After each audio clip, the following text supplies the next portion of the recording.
Hello students, surface chemistry part 5 में आज हम डिस्कस करेंगे लैंगमुर का एडजॉर्प्शन आइसोथर्म। इससे पहले पार्ट 4 में हमने डिस्कस किया था Freundlich adsorption isotherm. Freundlich adsorption isotherm में जो कठिनाइयाँ आईं, जो प्रॉब्लम्स आईं, उनको दूर करने के लिए लैंगमुर ने अपना एडजॉर्प्शन आइसोथर्म दिया था। लैंगमुर एडजॉर्प्शन आइसोथर्म ने 6 पोस्टुलेट्स प्रपोज किए। सबसे पहला है कि the adsorbed layer on the solid adsorbent is unimolecular in thickness. जो सॉलिड एडजॉर्बेंट है, जिसको हम कहेंगे ठोस अधिशोषक है, उस पर जो एडजॉर्ब्ड लेयर है, अधिशोषित सतह है, उसकी थिकनेस या मोटाई जो होती है वो एक प्रति होती है, यानी वो होगी यूनिमोलिकुलर इन थिकनेस होती है। तो ये सबसे पहला अभिग्रहित दिया था लैंगमुर ने। सेकंड दिया था कि दी adsorption proceeds in fixed direction, यानी जो भी अधिशोषण या एडजॉर्प्शन की प्रोसेस होती है वो एक निश्चित दिशा में होता है, and there is no interaction between adsorbed molecule on surface, यानी सतह पर उपस्थित जो अधिशोषित अणु होते हैं उनके बीच में किसी भी प्रकार की इंटरेक्शन या अंतरक्रिया नहीं होती है। अधिशोषण की जो क्रिया होती है वो एक फिक्स्ड डायरेक्शन में होती है, लेकिन अधिशोषित अणु के बीच किसी भी प्रकार की इंटरेक्शन नहीं होती है। एक स्थान पर केवल एक ही मॉलिक्यूल अधिशोषित होता है। यह प्रोसेस तब तक चलता है जब तक कि पूर्ण सतह गैस के मॉलिक्यूल से एक परत के रूप में, हम कह सकते हैं कि यूनिमोलिकुलर लेयर से नहीं ढक जाती, यानी this process proceeds until the whole surface is covered by unimolecular layer of the gaseous molecule, and after this, उसके बाद अधिशोषण की प्रक्रिया रुक जाती है, और यह सतह के अधिशोषण की संतृप्त अवस्था को दर्शाती है। इसको हम यह इंडिकेट करती है कि अब संतृप्त अवस्था आ गई है, यानी the saturated state of adsorption हम इसको कह सकते हैं।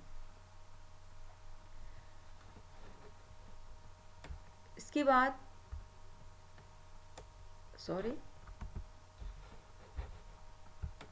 थर्ड पोस्टुलेट है कि adsorption process is a dynamic process. जो अधिशोषण की जो प्रक्रिया है वो एक डायनेमिक, यानी यह है एक गतिक प्रक्रम है, और इसमें 2 प्रोसेस होते हैं। फर्स्ट होगा कंडेंसेशन, यानी जिसे हम संघनन कहते हैं, और सेकंड होगा वाष्पीकरण, जिसको हम इवेपोरेशन प्रोसेस बोलते हैं। कंडेंसेशन में क्या होता है कि this process is responsible for the condensation of gas molecule on the solid surface. जो सॉलिड सरफेस है उस पर गैस मॉलिक्यूल्स का कंडेंसेशन या संघनन होता है, और उसके बाद इवेपोरेशन प्रोसेस में क्या होगा कि this process is responsible for the evaporating adsorbate molecule from the adsorption surface. जो एडजॉर्प्शन सरफेस है उस पे से जो एडजॉर्बेट मॉलिक्यूल्स हैं उनका वाष्पीकरण होता है, इवेपोरेशन होता है। तो इस प्रकार से जो एडजॉर्प्शन का जो प्रोसेस है वो कंडेंसेशन और इवेपोरेशन से कंप्लीट होता है।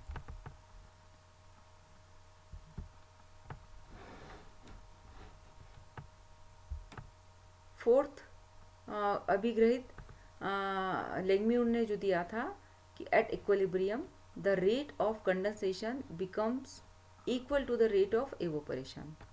हमने अभी देखा थर्ड पोस्टुलेट में कि कंडेंसेशन और इवेपोरेशन 2 प्रक्रियाएं होती हैं, लेकिन साम्यावस्था पर क्या होगा कि जो रेट ऑफ कंडेंसेशन है, संघनन की जो दर है, वो वाष्पीकरण की दर के समान हो जाती है। इसका मतलब ये होता है कि the number of the molecules evaporated in the unit time is equal to the number of molecule again condensed on the surface.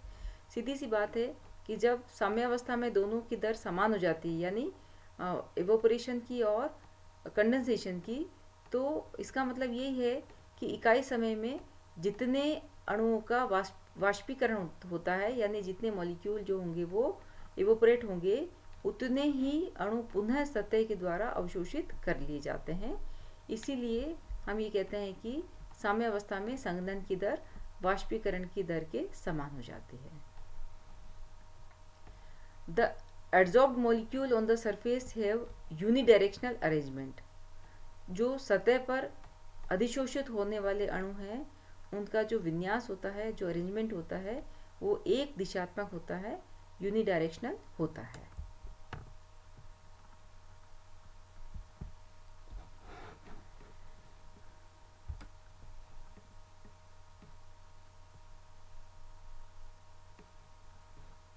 Sorry, यहाँ पर ये आएगा, गैस आएगा यहाँ पर, इस पर थोड़ा स्पेलिंग मिस्टेक हो गया है, तो इसको आप गैस रीड करें तो गैस शोज आइडियल बिहेवियर। जो गैस होती हैं वो आइडियल बिहेवियर या आदर्श व्यवहार प्रदर्शित करती हैं। तो ये 5th पोस्टुलेट दिया था। उसके बाद 6th आएगा, the energy is uniform throughout the whole surface. जो संपूर्ण सतह पर ऊर्जा की जो मात्रा होती है वो समान होती है। तो इस प्रकार से ये 6 पोस्टुलेट्स लैंगम्यूर के द्वारा दिए गए थे, और इन पोस्टुलेट्स के आधार पर लैंगम्यूर ने एक इक्वेशन डिराइव किया था, जिसको हम नेक्स्ट क्लास में डिस्कस करेंगे। ये पोस्टुलेट्स उन्होंने फ्रेंडलिच की में जो डिफ़िकल्टीज आई थी उनको दूर करने के लिए प्रस्तावित किए थे, और इसी को हम आगे डिराइव करेंगे। तो आज की क्लास के लिए बस इतना ही। Thank you very much.